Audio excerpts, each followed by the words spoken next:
Oi, oi, oi, eu sou Rodrigo de Aquino, comunicólogo especialista em felicidade e bem-estar. Esse é o podcast, ou vodcast, como você queira chamar, que vai falar sempre sobre nós. É sobre nós, seres humanos diversos e complexos. É sobre nós, que vivemos numa sociedade de inseguranças, temores e excessos. É sobre nós, mulheres e homens, negros, amarelos, vermelhos e brancos, pardos, caboclos, mamelucos ou cafusos. É sobre nós, PCDs, pessoas trans, héteros, crianças, jovens, adultos e idosos, e toda a diversidade que compõe a humanidade. É sobre os nós que emaranham as relações, decisões, a vida pessoal e profissional. É sobre nós, consumidores, fornecedores, empreendedores, empregados e desempregados. É sobre nós, nordestinos, sudestinos, nortistas, sulistas e centro-oestinos. É sobre os nós que tumultuam as relações entre espiritualidade, fé e ceticismo, religiões e o Estado laico. É sobre nós, migrantes, imigrantes e refugiados. É sobre os nós que surgem entre expectativa e realidade. É sobre os nós que abraçam as dores e as delícias da vida. É sobre encontrar alternativas, caminhos ou inspirações diante o caos que teima viver entre nós. É sobre os nós que existem entre qualidades, privilégios, vulnerabilidades e emoções que compõem a experiência humana. É disso que vamos falar. Sobre nós. O episódio de hoje vai falar sobre nós, que precisamos nos lembrar que somos parte da natureza. É sobre nós que nos perdemos entre os nós da ganância, do desenvolvimento desenfreado e do pensamento neoliberal. É sobre nós que temos sede de amor, de realização e de bem-estar. É sobre tudo isso e muito mais que eu falo hoje com o meu convidado, que está em traje de gala, o Biraci Pataxó. Muito obrigado pela sua presença aqui, meu querido. Que prazer. Querido, é um prazer enorme estar aqui contigo. Dizer que é uma emoção ver essa apresentação e ver o que está aqui contigo. É maravilhoso. O Biraci, antes de falar de mim ou de falar de alguma coisa, eu sou descendente de uma nação em que encontrou com os portugueses aqui, que não foi um descobrimento, foi um achamento. E eu sou descendente desse povo que até hoje vem protegendo, cuidando e resistindo e existindo aqui no Brasil. E aí depois de tudo isso, aí aparece o Biraci Pataxó, cuidador de pessoas, terapeuta, palestrante, alguém que adora e ama o que faz e adora o ser humano em toda a sua grandiosidade. Esse é um pouquinho de mim. E ele já chegou ele tá emocionado de verdade, eu tô vendo aqui, trazendo toda a sua história, trazendo sua experiência, trazendo sua ancestralidade e muito do que você disse foi um pouco do que eu tentei na abertura, né, trazer, falando sobre como a gente tem conexões com a natureza que passam desapercebidas por nós. E quando eu falo nós, somos nós brancos que vivemos nas grandes cidades, né? Essa conexão, ela existe muito dos povos originários, do povo que está lá no meio da mata, que está lá na beira do mar e do rio, né? Como você, mas que eu quero também que você fale pra gente daqui a pouco sobre a etnia Pataxó, sobre a sua história. Mas antes, eu acho importante, porque nessa linha do tempo tem algumas coisas que são muito relevantes para a gente trazer aqui para nossa conversa, sobre nós que existem, inclusive entre a relação Brasil e os seus países de fronteira, e os nós que existem, também citados aqui no vídeo, sobre os refugiados. Você saiu da Bahia, foi para onde e fazer o quê, Biraci? Eu estava em Manaus, cheguei ontem, e de lá também fui a Boa Vista. Eu fui convidado pela Organização para o Desenvolvimento Humano, a PADF, que trabalha com refugiados e presta serviço para a ONU, para como a gente poderia cuidar desses profissionais que tanto cuidam dessas pessoas e como nós podemos, a partir de um olhar comunitário indígena, dar dignidade a essas pessoas que são migrantes de outros países. Ninguém sai do seu território porque aqui é ruim e vou para outro lugar. Para nós indígenas, o território não é só casa, não é só construção, não é lavoura. No território é ancestralidade. Tem muito mais história viva ali. É identidade. Né? Então, sair do nosso território é matar o eu que está dentro de mim para tentar criar uma outra vida em outro lugar. Então, eu fui fazer uma visita técnica de ver como a gente pode cuidar de quem cuida e cuidar de quem está chegando. E eu estou chegando de lá assim com o coração apertado de ver o sofrimento, mas também esperançoso do verbo esperançar, de que bom que me chamaram para eu cuidar dos meus, com todo o carinho e amor que eu tenho para fazer isso com os que estão aqui, que a gente pode receber com o coração aberto. Obrigado por você estar recebendo os nossos irmãos dos países vizinhos e principalmente por estar cuidando também dos brasileiros que estão lá recebendo essas pessoas com infraestrutura muito precária, né?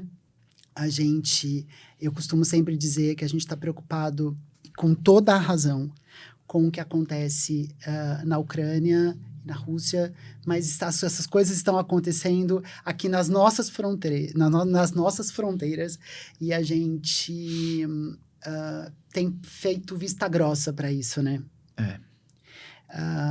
Mas, enfim, feito esse parênteses, então vejam bem, tem gente cuidando dessas pessoas. E a gente precisa cuidar de todo mundo.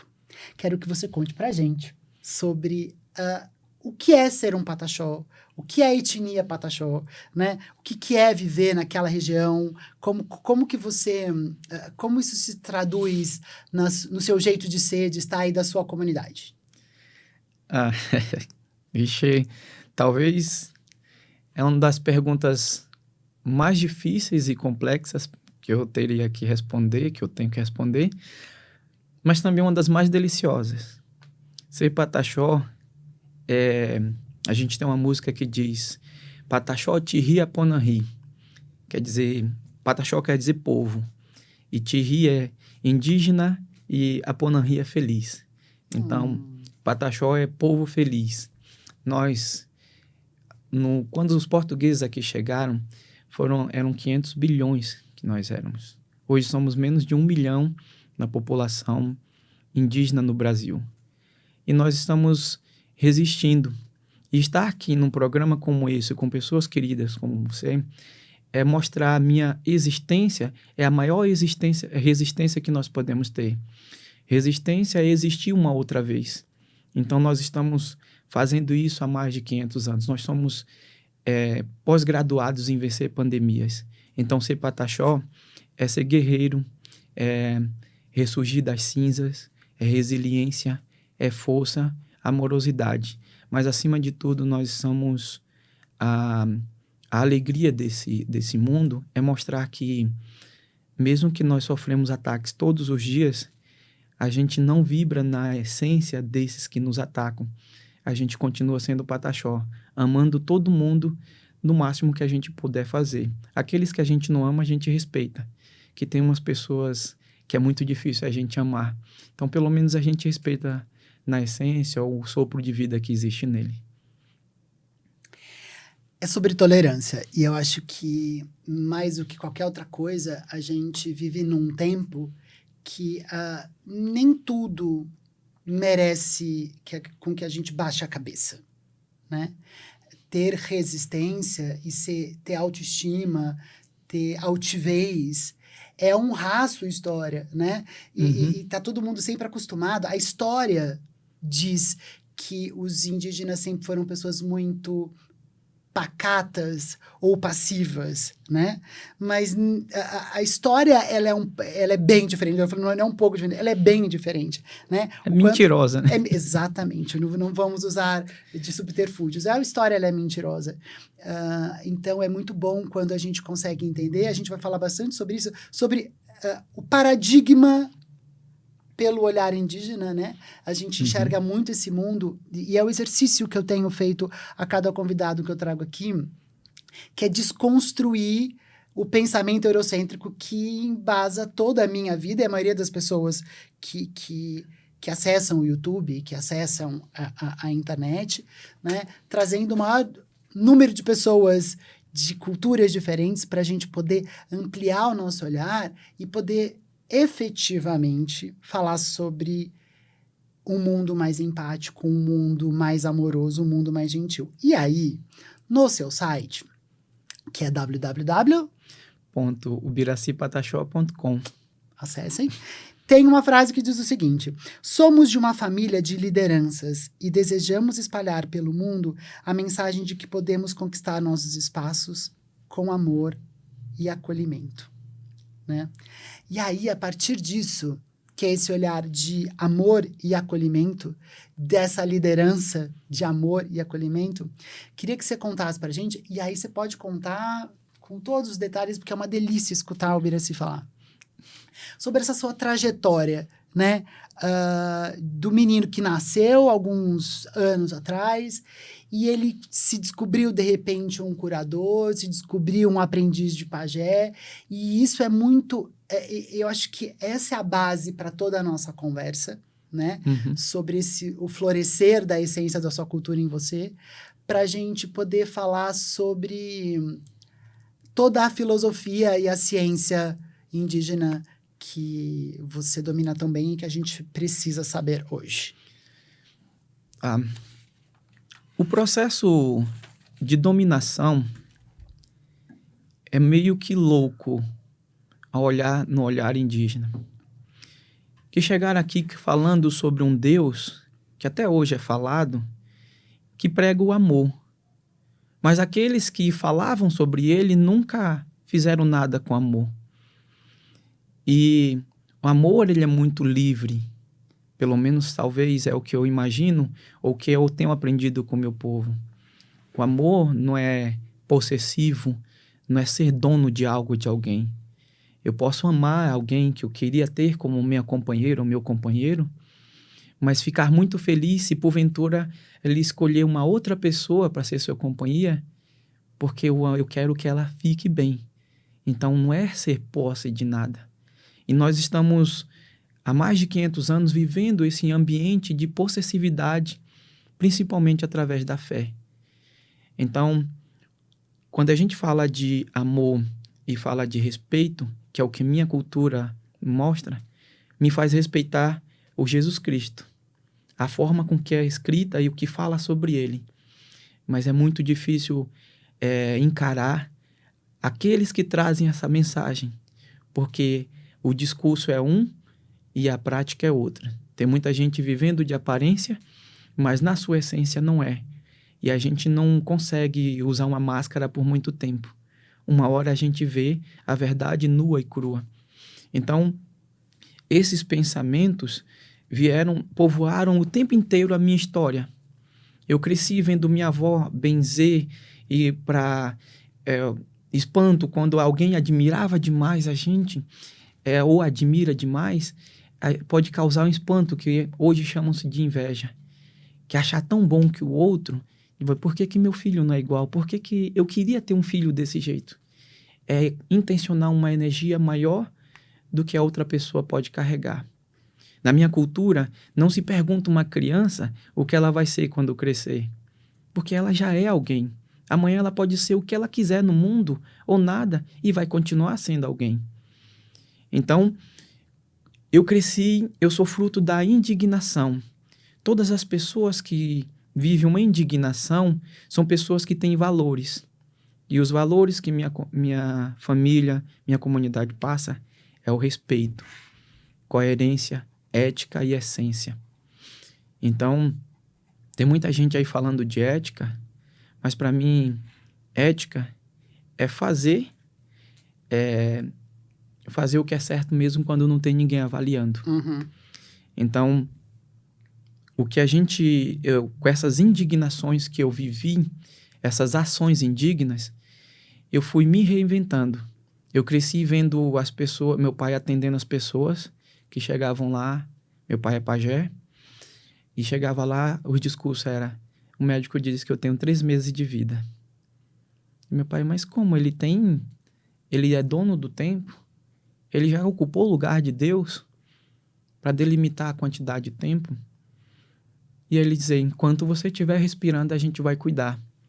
E às vezes com um óleo de uma madeira, que às vezes essa pessoa até passou por ela diversas vezes, até chegar lá, que estava no seu caminho, mas não sabia, ela voltar 1 ano, 2 anos, 3 anos, sempre para agradecer ou conviver conosco.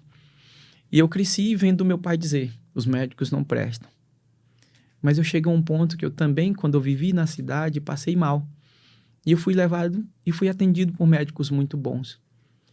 Então essa indignação do que meu pai ouviu, do que as coisas que falavam e das coisas que eu fui vendo, eu fui para a universidade com o intuito de criar um equilíbrio entre esses dois saberes, essas partes. Entretanto, quando eu fui para a universidade, disseram que lá não era o meu lugar. Quando eu entrei em avião, disseram que lugar de índio não era no avião. E índio é um termo que é dado para quem ia para a Índia. Uhum. Então, nós somos indígenas, eu sou pataxó. Então, são vários termos que hoje, quando dizem... Já fizeram recentemente julgamento de que eu tenho um celular e tenho um iPhone, dizendo já não é mais indígena porque eu uso um iPhone. Ora, será que todo mundo que fala inglês é norte-americano agora? Ou quem come sushi agora já é oriental? É meio que estranho. Não, e tem uma outra coisa, sei lá, os portugueses que vieram para cá, eles vieram de caravela. Então, o fato de estar usando avião agora faz deles menos, né? É uma falsa história de que ninguém pode evoluir, se é que isso é uma evolução. Se é que isso é uma evolução. Né? Porque a gente percebe que o mundo muda, mas prevalece lá antes da descoberta do fogo, a lei do mais forte. Quem tem dinheiro, quem tem poder, está sempre querendo pisotear ou achando que o outro tem que estar a serviço dele. Então, eu venho para a cidade para relembrar que todo animal, desde das histórias antigas, o ser humano sempre quis dominar as maiores feras. O tigre dente de sabre, o mamute, a onça, o leão. E nos tempos atuais, o ajuntamento de pessoas é a maior fera que as pessoas não querem, aqueles que estão com poder. É uma pequena parcela com dinheiro e muita gente procurando essas pessoas para poder ter uma contribuição. Nós nos juntarmos é perigoso, porque a gente vai falar das nossas dores, nós vamos nos acolher, nós vamos nos fortalecer, e aí não vai ser eu, não vai ser o Rodrigo. Seremos nós. E o nós é muito mais forte do que eu sozinho. É por isso que o meu sobrenome, eu tenho um sobrenome português, mas eu uso Pataxó. O meu sobrenome português pega parte da minha mãe e parte do meu pai. Mas eles dois ainda são muito pequenos comparado ao meu povo. Nós somos 27 mil no Brasil.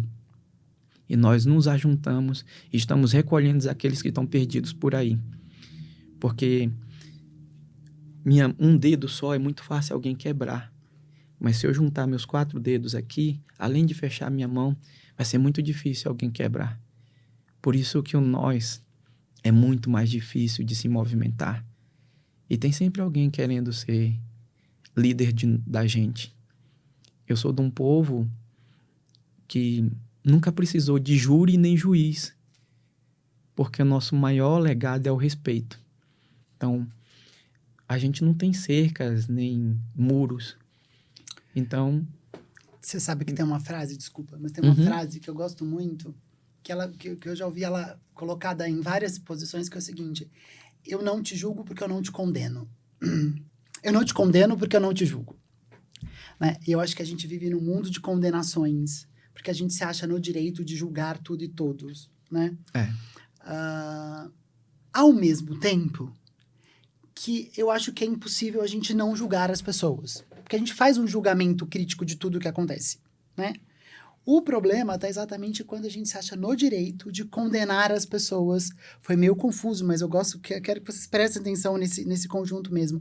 A gente julga, tá frio, tá calor, olha para uma pessoa, gosto, não gosto. O problema é quando a gente condena aquela pessoa a estar eternamente no lugar do que eu não gosto.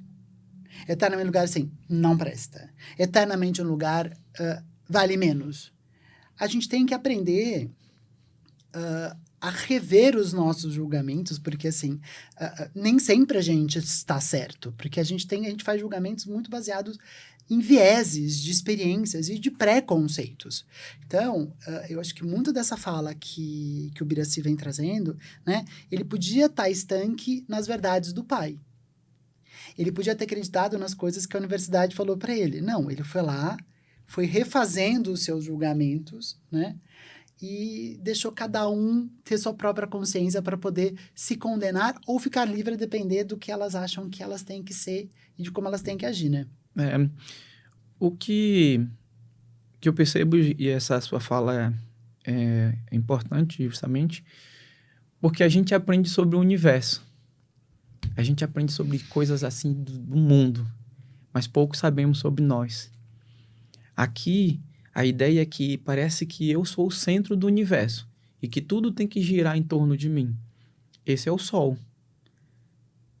Para eu ser o Sol, eu preciso entender que se o Sol chegar mais perto da Terra, vai queimar muita coisa. Se ele afastar 2 centímetros, muita coisa vai congelar. Então ele sabe o seu lugar. Mas muitos de nós não sabemos. Quer ser o Sol, mas não quer saber o seu lugar. Então, analisar todo nós podemos. Agora, condenar é porque eu estou numa posição de que acho no direito de condenar. Ora, para alguém me condenar de alguma coisa, teria que ter nascido da barriga da minha mãe. Teria que ter pisado no chão que eu pisei. Falando isso, eu me emociono porque muitos teriam que enfrentar arma de fogo na base da oração, como eu enfrentei vários dos meus. Então, tem muita gente que quer ser guerreiro e acha que é guerreiro. Tem muita gente que quer viver no céu, mas nunca pisou o pé no inferno de uma vida, de alguma coisa. Tem muita gente que acha que não tem nada, quando na verdade tem tudo. E tem muita gente que tem tudo, quando na verdade talvez seja o mais carente de nós. Então, como dizem as brincadeiras, viver nesse mundo não é para os fracos. Mas a gente até no fundo sabe que a gente é forte. Mas na real, quando a gente olha, a gente ainda está se sentindo enfraquecido. Então eu venho para relembrar. Eu sou um despertador de lembranças.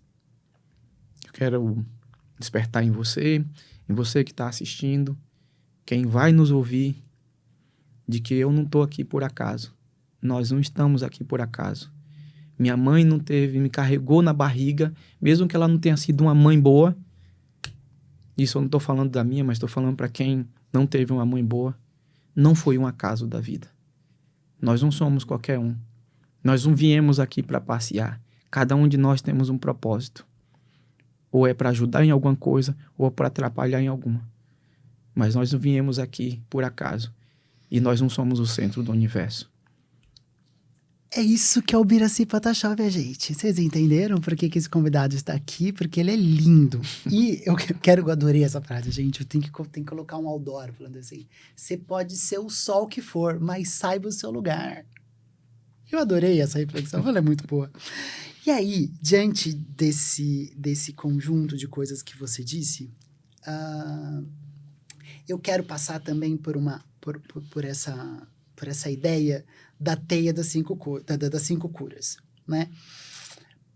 Porque mais uma vez ela coloca nós, seres humanos, no lugar onde devemos estar, que somos parte, nós não somos os donos da natureza. Nós não somos donos da água, nós não somos donos do ar, a gente não é dono da planta, não, a gente faz parte desse grande ecossistema, né? E que essas 5 teias são, essas 5 curas são, se qualquer coisa você vai me corrigindo, cura do pensamento, do sentimento, das relações, dos ciclos ecológicos e das trocas econômicas. O que são as teias das 5 curas? Nós nos reunimos com indígenas aqui do Brasil, Peru, México e Canadá, e pessoas que trabalham com espiritualidade. A gente já tinha tido sonhos e revelações de que a gente tinha que nos juntarmos para falar para as pessoas que o tempo estava curto. E que tudo isso que a gente está construindo aqui, o tempo está curto. Eu era criança quando meu pai já falava, os mais velhos já falavam. Meu pai tem uma frase que diz: o homem branco passa a vida inteira buscando sabedoria. Chega um momento que a sabedoria vem e engole ele. Então, agora estamos sendo engolidos pela sabedoria de que existe uma utopia e vem nos procurar como se, olha, nós agora vamos salvar a Mãe Terra. A gente não tem poder de fazer nada com ela. Quem sou eu como filho para ensinar para uma mãe o que ela deve fazer para cuidar de um filho? Então, a Mãe Terra, ela é generosa. Por isso que nós indígenas tratamos um ao outro como irmãos ou parentes. É uma utopia acharmos que a gente vai salvá-la. Ela está sendo generosa. A hora que ela quiser, ela faz São Paulo chover 40 dias, 40 noites, como está aí na história, e muita coisa aqui vai se acabar. Já houve casos de pessoas aqui em São Paulo morrer afogado dentro dos seus carros, numa cidade onde na maioria era para ser seco. Entende? Diferentemente de quem mora perto de um rio. Então, a hora que ela quiser, eu moro perto da praia, o mar pode subir e varrer tudo que está lá. Ou ela pode não fazer chuva em lugar nenhum e todos nós morremos de sede. Ela está sendo generosa como se perguntasse: só quero ver até onde meu filho vai brincar com isso. A junção da teia das 5 curas era avisar que a gente está construindo uma casa num terreno que é de areia. E a gente achando que o solo é seguro para construir essa casa. E a gente está construindo o maior dos arranha-céus. A teia das 5 curas é relembrar que nem tudo paga-se com dinheiro. Que a felicidade deve ser a maior das nossas buscas. A gente quer dinheiro, quer espaço, quer segurança, para depois buscar tentar ser feliz. E aí, com o tempo, a gente perde o que é mais sagrado. Que é tomar uma água, tomar um café, sorrir de besteira. Isso é que vai enchendo o potinho da felicidade. E aí a gente esqueceu as pessoas que nos ajudaram no caminho, porque eu queria chegar no topo. O topo da vida é sempre muito frio e solitário. Então, a teia das 5 curas é que a gente precisa mudar nossos pensamentos. Não é hoje, não, é para ontem. Os pensamentos sobre o outro. Por que hoje a gente tem que falar? Me perguntaram uma vez como é que é o homossexualismo na comunidade.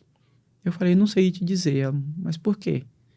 Vou te falar uma coisa. Assim como não é mais índio, é indígena, não é homossexualismo, é homossexualidade. Homossexualidade? Exatamente. É importante a gente fazer essa ressalva, assim como eu tenho esse cuidado. É porque o sufixo ismo, ele remete à doença. Ah, é? Exato. Mas tudo legal. bem, eu acho importante, até porque a gente não tem muito esse cuidado e essa informação. Uhum.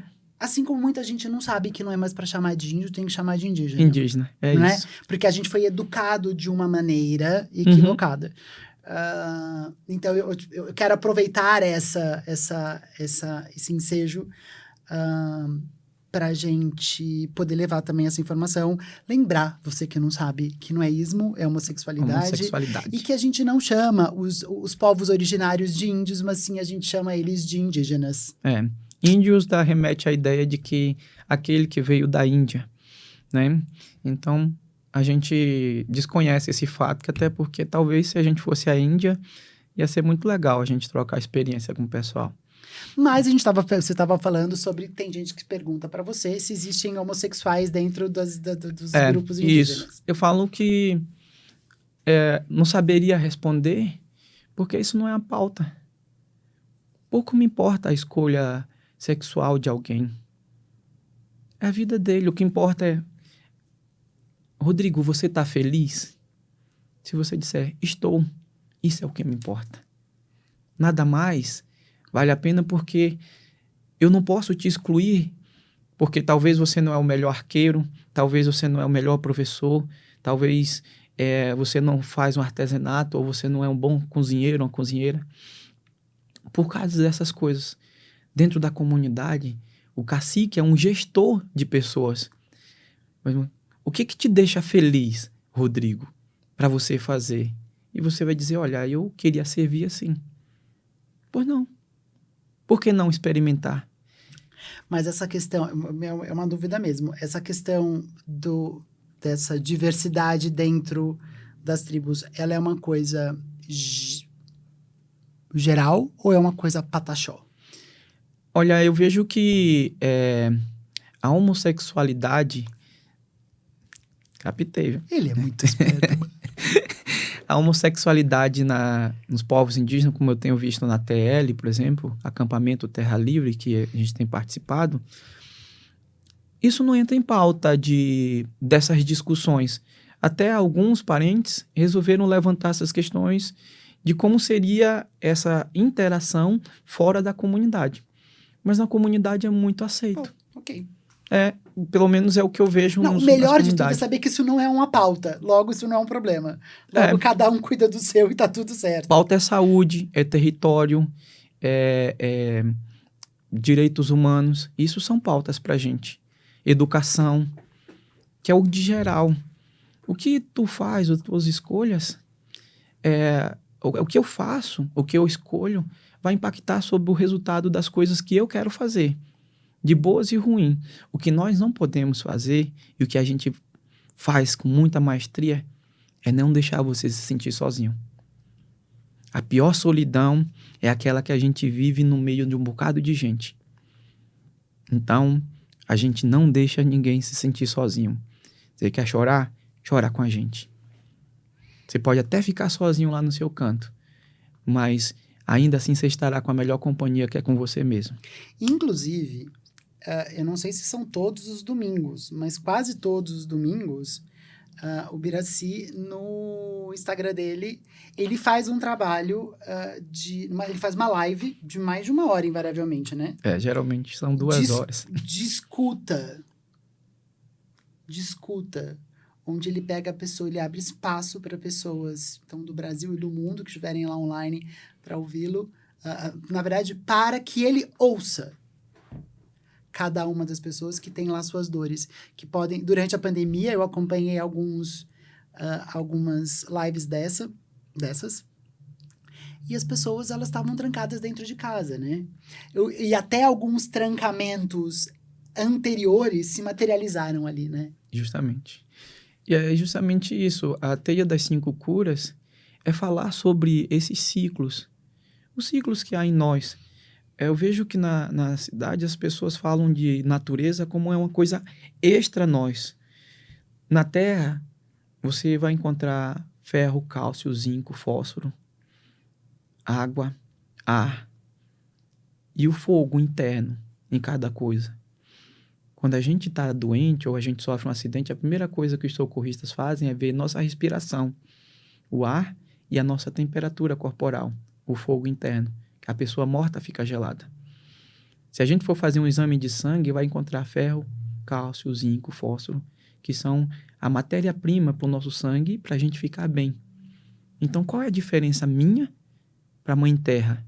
Esse é o fruto de que eu sou filho dela e que eu sou tão importante quanto uma árvore. Eu sou tão importante quanto um bicho. E se eu desmato demais e mato demais, isso vai voltar-se contra mim. Nós somos, acho que talvez o único planeta no universo que acha que nós somos o centro da Terra. Nós somos tão bons em sujar que até a nossa galáxia já tem sujeira espacial.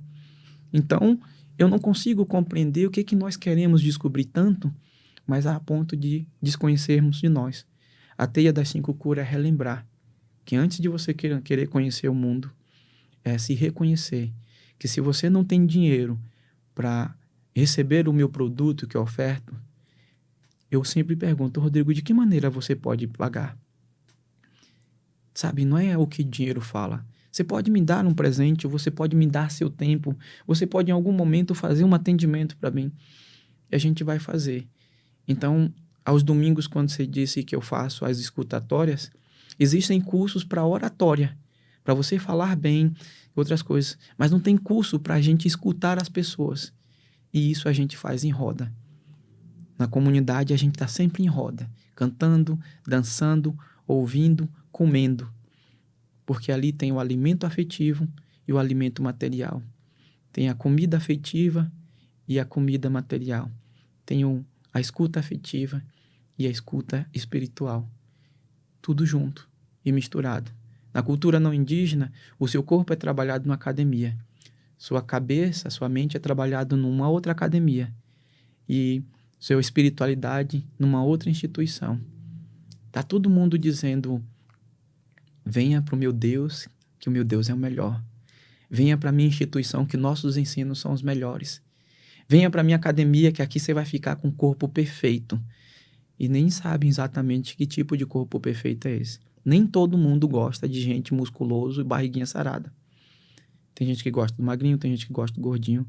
Mas estão nos fazendo acreditar que todo mundo tem que ser do mesmo perfil. E aí quem é que diz para essas pessoas, Rodrigo, que elas são importantes? Que tem que sair dela o desejo. Se todo mundo diz que o lá é sempre melhor, quem é que diz para você que você também é tão bom? Você não é um objeto inanimado. Você sabe, eu tô muito tocado com uma frase que eu ouvi ontem num curso que eu estou fazendo na Universidade Católica de Brasília, junto com a cátedra da Unesco. E aí a professora, ela citou uma frase da Vandana Shiva, que é o seguinte, eu não vou lembrar a frase inteira, obviamente, mas ela falava sobre a monocultura mental. A monocultura do pensamento. Então, e essa frase, ela tem muitas cascatas, né? Todo mundo querendo que você pense igual. Então, assim, só se planta café e soja, você só pensa de uma única forma, tentando padronizar todas as histórias, mas a gente esquece, né, que a origem, como eu estou falando, toda a nossa origem, que é a natureza, ela é uma origem diversa, né? Diversas formas e formatos de galhos, diversas formas e formatos de árvores, diversas formas e formatos de peixes e animais e mamíferos e aves. E é isso que faz com que tenha um equilíbrio do ecossistema, né? Uhum. E aí é muito bonito quando a gente para pensar sobre a riqueza que a natureza nos mostra, que as pessoas privilegiadas, geralmente brancas, héteros, blá, blá, blá, elas querem muito ir para a Amazônia para visitar essa diversidade, ver a natureza de Fernando de Noronha debaixo d'água, mas fica só do olho para fora. Fica da experiência sinestésica para fora. E elas se esquecem de aprender, né? Porque são, mais uma vez, como você disse, é a nossa doce e querida mãe natureza ensinando o tempo inteiro pra gente. Quando eu ouço alguém falando assim, nossa, tá frio, aqui em São Paulo, né? Nossa, tá frio. Eu falo, mas que tempo é hoje? É outono. Eu falei, então, enquanto tiver frio no outono e inverno e calor na primavera e verão, o planeta tem salvação. Né? É bem... Eu falo assim, você está reclamando do quê? Porque a chuva está molhando? Não, gente, faz parte. Ou a gente entra nesse sistema, a gente entra nessa história, ou então a gente realmente vai caminhar para um lugar que não tem volta, né? E eu quero, diante disso, para a gente continuar falando sobre a teia das 5 curas, mas com outras abordagens, eu acho que tem um vídeo seu, eu acho que é um vídeo, que você fala o seguinte, é um vídeo sim, sobre do Instituto Presencing, que você fala, é um vídeo que eu achei num link que me jogou no Facebook, que você fala, tipo, eles querem que eu acredite que só tem um único Deus. Eles querem que eu acredite que só tem um único jeito de falar sobre ciência, o único jeito de eu trabalhar com espiritualidade. E você está trazendo agora com esse olhar, né? Você está falando sobre a ciência indígena. sobre a filosofia indígena, e que ela tem que ser muito honrada e ela tem que ser muito estudada, porque a gente tem, afinal de contas, né, são esses pensares que faz com que vocês saibam melhor do que as pessoas da cidade como deixar de pé uma floresta, como deixar de pé um ecossistema, né? E eu queria poder transitar com você sobre esse pensar para a gente poder começar a falar sobre os seus trabalhos. Ok. A ciência indígena, como eu disse, nós vencemos a pandemia da lepra. Sim. As pessoas se esquecem. Vencemos a gripe, e não foram poucas as gripes. E várias outras doenças, desde quando o colonizador aqui chegou. Isso foi vencido com a espiritualidade, compreensão dos corpos e também compreensão. Meu pai sempre diz, as pessoas dizem, entra na mata e chama mato. A gente chama de medicina, de floresta como viva. Como que é? Entrar na mata? E chama de mato. Ah, tá bom. Tô no meio do mato. Tá. A gente olha e vê medicina. Eu andando aqui por São Paulo, quantas árvores que são valiosas, com poder de cura, que estão aí como arbustos na cidade. Inclusive, desculpa, quando a gente chegou aqui na frente da casa que tem um estúdio, você fez uma... Nossa, eu tô vendo essa planta aqui, eu nunca tinha visto desse tamanho, né?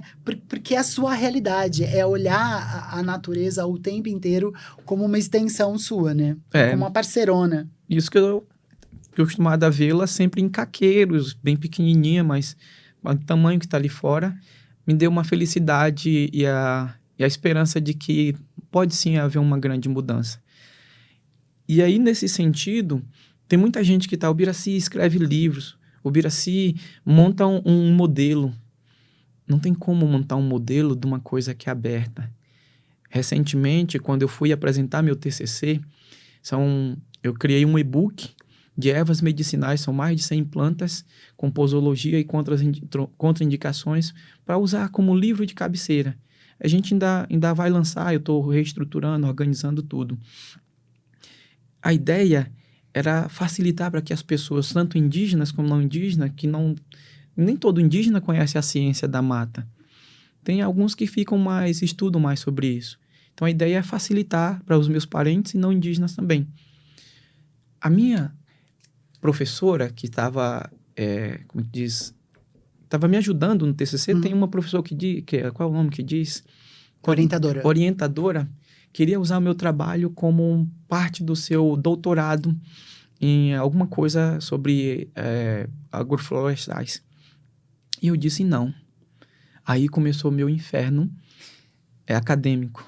Eu tive que reescrever o meu trabalho umas 4, 5 vezes e praticamente começar do zero. Até chegar a um ponto de eu disse, não vou mais escrever nada e vou apresentar assim 1 semana antes. Ela disse, se depender de mim, você vai perder. Falei, não pretendo morrer amanhã, eu faço outra faculdade, eu faço outro curso, mas vou apresentar do jeito que está. E realmente eu fiquei possesso. Quebra-pedra, que é uma planta que a gente usa para problema nos rins, nasce aqui nas ruas de São Paulo, assim, em todo canto. Ela parece pau-brasil quando é muito pequena. E também parece com joerana, que é uma planta que dá uma semente parecendo com semente de melancia. As 3 ficam iguais. Capim-santo é muito parecido com citronela, o capim-limão. O que eu conheço de gente que já fez chá de citronela, achando que era capim-santo. Pois é. E os cheiros são diferentes, mas eles são muito parecidos. E eu peguei capim normal e levei. Capim-santo, citronela, capim. Levei quebra-pedra, joerana e pau-brasil, pequenininho. Coloquei na mesa e falei, antes de eu apresentar o meu trabalho, meu TCC, falei, professora, coloque o nome em cada uma dessas plantas a partir do seu conhecimento técnico, acadêmico, sobre cada uma dessas plantas. Ela não acertou nenhuma de que planta era. E meu discurso foi, eu vou apresentar porque o protocolo diz que eu devo apresentar. mas a uma instituição nenhuma, a universidade, ela não é universal. Ela nos ensina uma técnica, um curso. Universidade, para mim, é a mata. Lá tem os melhores professores, tem os grandes mestres. Eu aprendo sobre culinária, medicina, sobre ciência, sobre história, sobre economia. Tudo está lá na mata. Matemática, física, química. As pessoas não sabem que a gente tem técnicas para conservar alimentos. Então, quando eu disse para ela, como é que você pode avaliar um conhecimento que já vem há mais de 500 anos, que acham que a nossa história começa em 1500? Falei, a academia não tem como. É por isso que eu não pouco me importo com quanto tu me dará no meu resultado final. Mas esse papel é tanto que eu nem uso hoje, a não ser no meu currículo, a minha formação em matemática, mas não tem como avaliar, porque a mata ela é muito diversa. Então, quando a gente fala desse conhecimento, a gente convida para que as pessoas possam sentir. Mas, Rodrigo, essa galera que vai tomar banho nos nossos rios e que entra nas matas, querem ser pesquisadores. Pesquisador, ele vai querer pesquisar sobre alguma coisa e fazer sua tese e acabou. A mata não é parada. Ela é num movimento que está ali estanque. Ela é diversa o tempo inteiro. Ela é os restos mortais de folhas de outras plantas que fazem outras plantas crescerem e alimentam outros bichos. Então ela está em constante movimento o tempo inteiro. Quando a gente faz isso, tem muita gente querendo só ser pesquisador ou aluno dessa vida. Experimentar, sabe? Ah, eu vou experimentar essa comida. Ah, é bom, legal. Mas poucos querem ser aprendizes. Então a gente está cheio de mestres aí, de doutores e um bocado de coisa. Tem uma história sobre doutor, que um dia um rapaz caiu e estava passando mal. E aí a mulher começou a gritar, me ajuda, um doutor, por favor. Aí de repente um rapaz grita e fala, eu sou o doutor. Ela, ajuda, doutor, ele está perdendo a vida. Aí o rapaz olhou e falou, você tem certeza que você já viveu alguma vez? Aí o rapaz ficou bom e a moça também, mas você é doutor de quê? Sou doutor em filosofia. Então a gente precisa ter muito cuidado com qual tipo de doutor a gente quer perto da gente. Muito bom. Eu quero trazer... quando você estava falando que aqui em São Paulo tem muito quebra-pedra, né? A plantinha de quebra-pedra. E me veio na cabeça, não é à toa, né? Que na selva de pedra tenha tanta quebra-pedra. Mostrando pra gente que a gente precisa quebrar essas pedras que nos separa, essas pedras que nos enrijecem aqui por dentro. Eu acho que... Porque a natureza ensina o tempo inteiro, né? Uhum. Tem gente que vai pra mata e acha que tá no mato só para extrair extratos, enquanto que a gente pode entrar na mata e aí vem a questão do paradigma diferente do universo indígena, né? Que você entra lá e você entra dentro de um grande campo sagrado. Você entra você entra você entra em imersão na própria experiência, né? Quando você fala desse ciclo todo da folha que retroalimenta a terra, que alimenta a árvore, que alimenta o bicho, é sobre a beleza da vida, né? Uhum. Como a natureza nos ensina o tempo inteiro e a gente, quando a gente dá de cara com a morte, por exemplo, a gente acha ela um grande absurdo, né? Porque a gente se distancia da vida o tempo inteiro e faz parte da vida esses processos. A mãe natureza nos ensina isso o tempo inteiro, né? Sim, sim. Eu nunca fui chamado para falar tanto sobre luto e sobre morte. E a minha resposta é, por que a gente fala de morte? Porque há a presença de vida. Se não houvesse vida, não teria necessidade da gente falar da morte. A morte é o processo natural. Só que a gente não entende que algumas coisas precisam morrer para que outras cresçam. Então, eu, Biraci, estou plantando ideias, plantando força, coragem e novas sementes nesse caminho trilhando entre a aldeia e a cidade. Se vão florescer, talvez não dependem de mim. Uhum. Mas eu serei o ancestral de alguém amanhã. Do mesmo modo que eu sou o ancestral de alguém que aqui já se passou. Então, quem sou eu para falar de mim sem antes falar daqueles que já se passaram aqui? Então, a gente precisa só saber que nós somos papagaios de alguém. A gente está repetindo falas e ideias, mas que poucas vezes as coisas mudam. As pessoas só não entendem, Rodrigo, como você disse sobre o tempo. Quando muda, agora a gente está em 2022, aí para 2023, vai ter a mesma época de chuva, o mesmo sol, mesma época de frio. O que muda de um ano para o outro somos nós. A Terra faz o mesmo ciclo e ela retorna para o mesmo lugar para te lembrar. Se você der um tapa em alguém aqui, você vai receber pelo lado de cá, que é quando ela deu a volta e chegou até você. Do mesmo modo que o bem que eu faço por aqui vai chegar por outras vias. É muito simples. A vida é muito simples. Felicidade deveria ser nosso ponto de partida e nosso ponto de chegada. E a arrogância do ser humano, né, Biraci? Porque assim, a gente acha super normal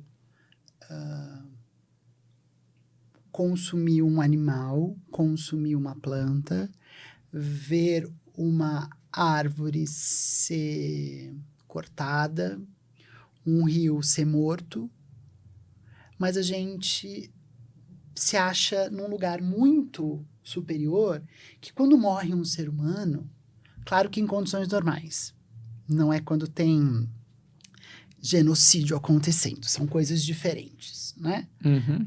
Vamos deixar claro essa história. Mas quando a gente entende que a morte, ela é por que comigo? Por que com meu pai?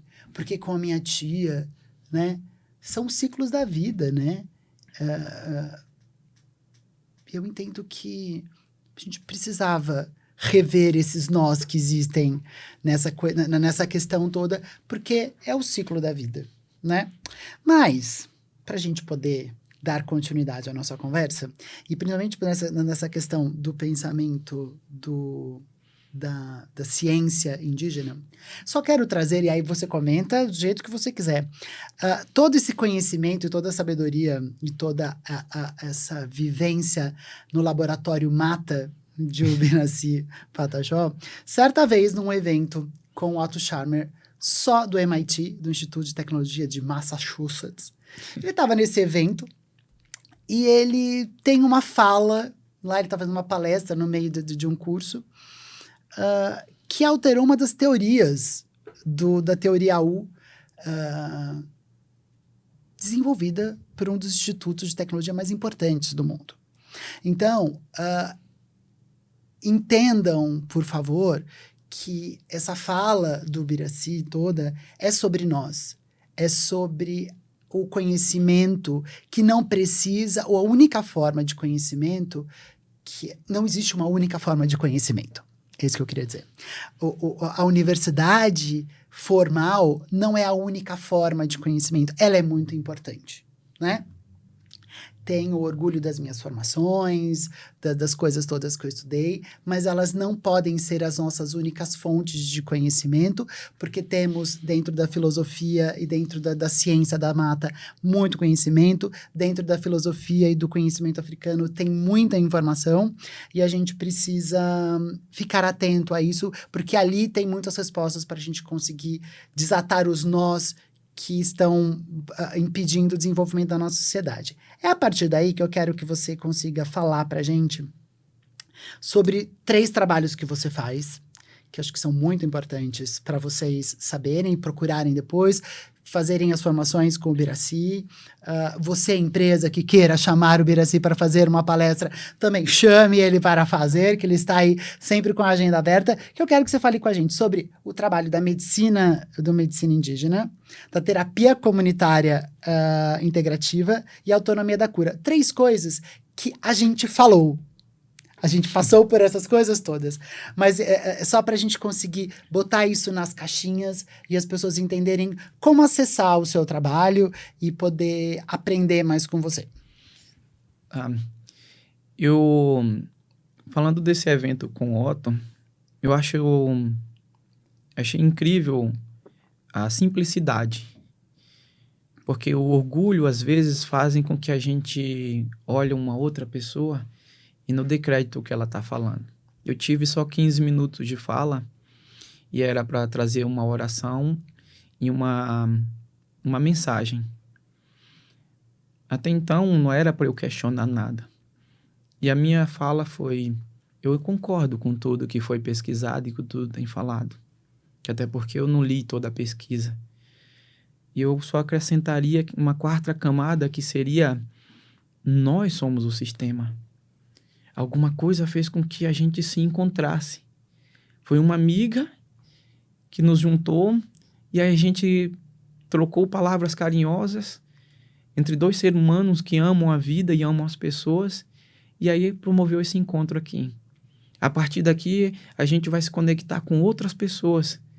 Então, nós temos um sistema que outras pessoas circulam em torno, e eu vou circulando em torno de outro sistema. Então, ao mesmo tempo que eu sou micro, eu sou macro.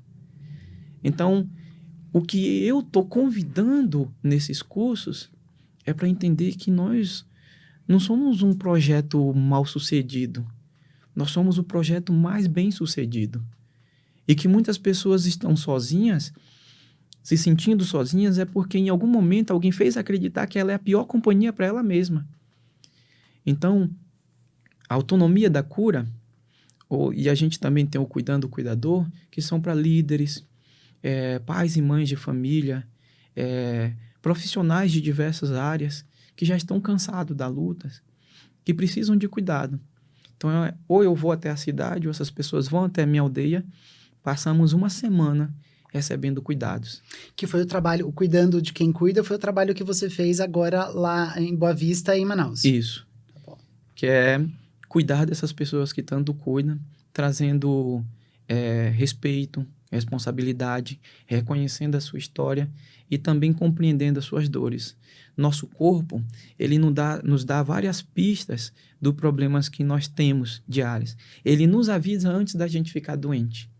Problemas respiratórios está intimamente ligado a não conviver bem num lugar onde a afetividade, a amorosidade não estão presentes. Onde eu tenho que conviver com pessoas amarguradas, pessoas tristes, então o ar fica pesado. Então é muito comum ter rinite, sinusite ou problemas respiratórios. O pulmão nos liga à felicidade. Problemas na coluna está sempre ligado a medo. Medo da deslealdade, medo em torno da morte, medo do desconhecido. Problemas nas pernas fala da minha caminhada da vida, do ir e vir, do ser e estar. Então, cada parte do nosso corpo, ele nos avisa de alguma coisa. Esse dedo é o dedo do consolo, né? O dedão é o dedo do consolo. Quando não recebo carinho de alguém, ou quando o pai e a mãe trabalham muito, ele dá carinho para ele mesmo. Esse aqui é do ditador, de quem sempre manda, quem sempre aponta. Esse aqui é da felicidade, ou da indiferença ou dos prazeres. Esse aqui é do compromisso. E esse aqui é da escuta interior. E fica nas mãos, porque é o nosso... Então, peraí, para quem tá ouvindo a gente... quem vai estar ouvindo isso. O dedão é o do consolo. Do consolo. O indicador é do ditador. Isso. O mediano é o dedo do prazer ou da indiferença. O mediano é o dedo do compromisso, que é o da aliança, né? E o mindinho é o... Da escuta interior. Da escuta interior. Quando esses dedos causam algum problema, luxação, eu estou sempre batendo, ou alguma coisa os machuca, ele está nos lembrando de que algo na minha vida, no meu psicológico, na minha espiritualidade, está me avisando que eu preciso transformá-lo. Então, meu corpo sai avisando de diversas maneiras, só que com o tempo a gente parou de escutar. O Cuidando do Cuidador relembra disso, mas a gente trabalha a fundo. Se você quiser saber detalhes disso, é no Autonomia da Cura. que é você ser autônomo das suas dores e você encontrar a sua forma de se curar, com meditação, com a caminhada, com o esporte, com descanso, uma mudança de vida, uma transformação ou um novo mundo de trabalho. Eu lembro que teve um curso que uma moça começou se sentindo velha para fazer alguma coisa. No final do curso, ela falava que ela odiava as redes sociais e odiava essa questão que a gente começou a fazer online. E no final do curso, ela nos contou um projeto dela, que era um canal no Instagram, o nome era Jovem há Mais Tempo. Ah, que lindo isso. Quem achava que velhice, ela já estava perto da morte, ela começou a entrevistar pessoas porque ela se sentia jovem há mais tempo. Ela passou por vários processos da juventude e agora ela tem a possibilidade de falar com outro olhar de quem já viveu muita coisa. Então, é uma transformação interna. Isso é uma autonomia da cura mesmo, né? Isso. Quando a pessoa consegue enxergar vitalidade dentro da sua senioridade. Uhum. Né? Gostei. E aí a terapia comunitária integrativa, ele já está presente no Brasil há mais de 30 anos. O criador é Adalberto Barreto, é um cearense. É a única das práticas integrativas e complementares que é brasileira. Hoje nós estamos em conversa com a OMS. A gente tem vários grupos de discussão de quais as outras medicinas que podem ser colocadas como medicina brasileira. A indígena, a caiçara, a quilombola. Essas não estão. A gente ainda continua valorizando o que vem de fora, como se aqui não tivesse medicina e não tivesse ciência. Fazem que o pajé, o pai de santo, o curandeiro, o benzedeiro, essas pessoas são mais tratadas como charlatões do que mestres numa sabedoria que não foi pesquisada. É a história da eterna invisibilidade, né? Isso. Como as pessoas querem tornar invisíveis a cultura africana, a cultura indígena, a cultura popular, a gente sempre sendo desqualificado. O quanto, gente, isso a gente sabe, já passou no Fantástico, porque tem muitas camadas por baixo de pessoas que vêm para cá e elas nos saqueiam, continuam nos saqueando, né? Uhum. Continuam roubando o conhecimento dos povos originários e da população lá dos rincões do Brasil, que sabem que tem uma erva X, que ela é analgésica, e levam para fora do país, fazem a patente desse produto e a gente fica sem ver nenhum direito disso. E valorizando o conhecimento, aspas, científico, tradicional, enquanto toda a base veio do conhecimento tradicional, né? As pessoas esquecem que essas pessoas são filósofos por natureza. Não têm um certificado de filosofia. E se esquecem de ser os grandes mestres nas diversas áreas que as medicinas ensinam. Eles começaram pela filosofia. Foi alguém que questionou o modelo. A gente sempre acredita que toda certeza é uma prisão. E os filósofos são quem faziam os questionamentos das nossas certezas, né? Para que a gente compreendesse, por um outro lado, com uma simples pergunta, o que a gente pode fazer diferente. A terapia comunitária, são mais de 37 mil pessoas formadas no Brasil e tem polos de formadores e cuidado em vários estados.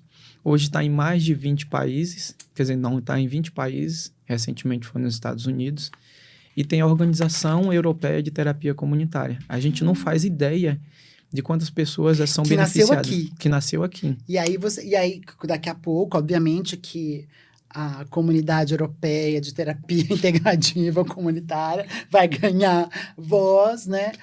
Se eles honrarem o cearense, é isso? Qual é o nome dele? Adalberto. Que o Adalberto criou, tá tudo bem, gente.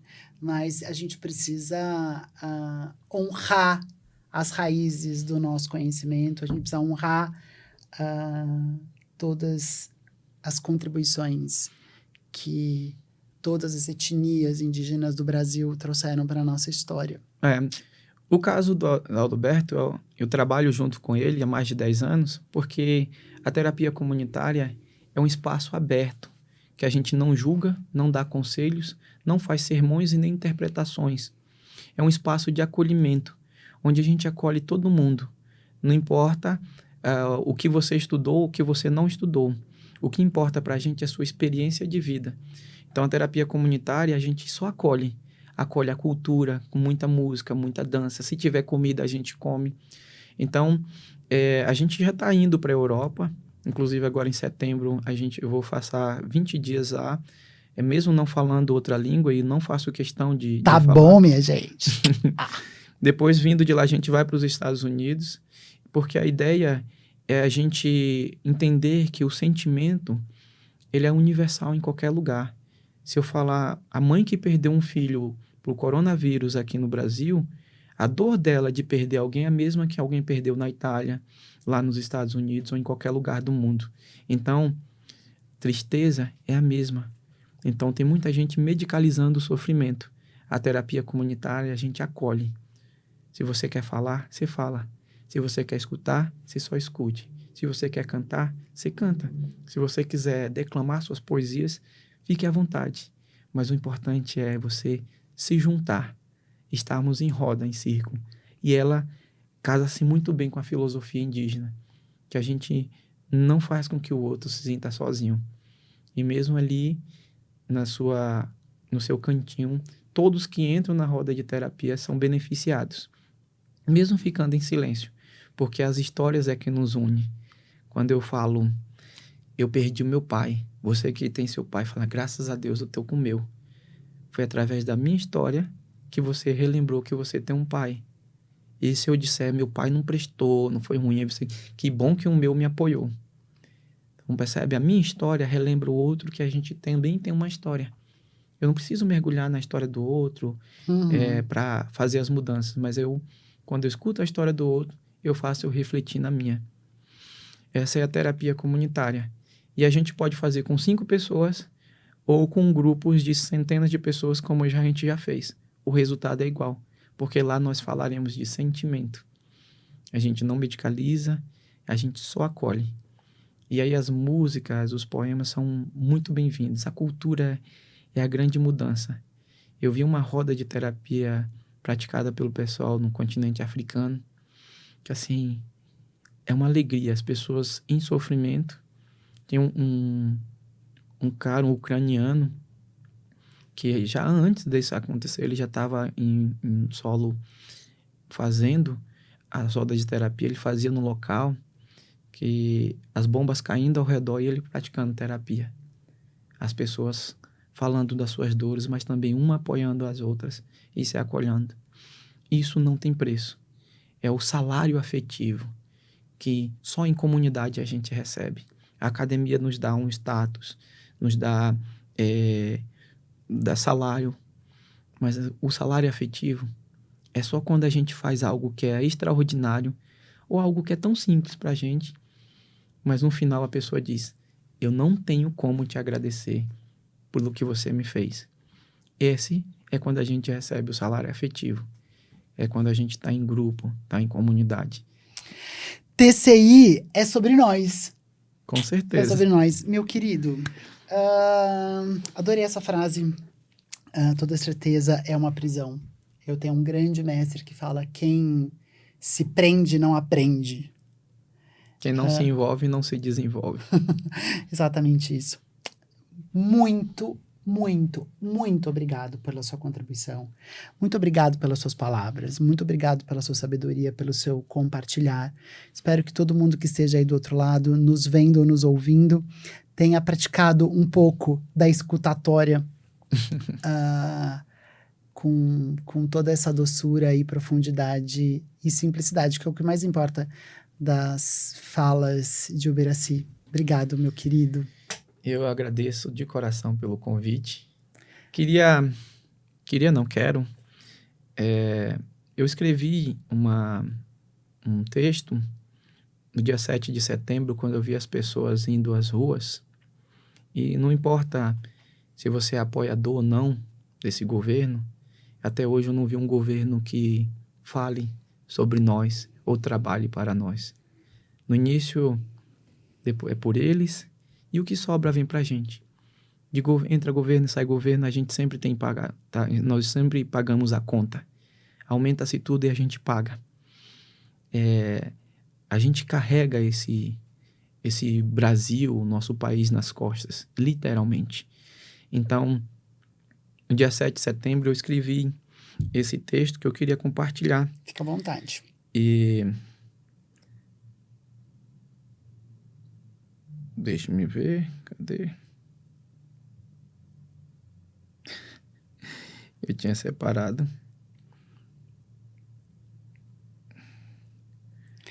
Gente, assim. Desculpa, só. Não tem problema. E a ideia é justamente a gente relembrar. A gente não precisa morrer pra gente relembrar de alguém. A gente tem que fazer o máximo possível para relembrar que as pessoas estão vivas. Em cada vida tem uma espiritualidade, tem algo importante ali. A gente está no movimento agora de aquilombar ou aldear, né? Na TL, não está entrando. Na TL caiu-se muito a ideia de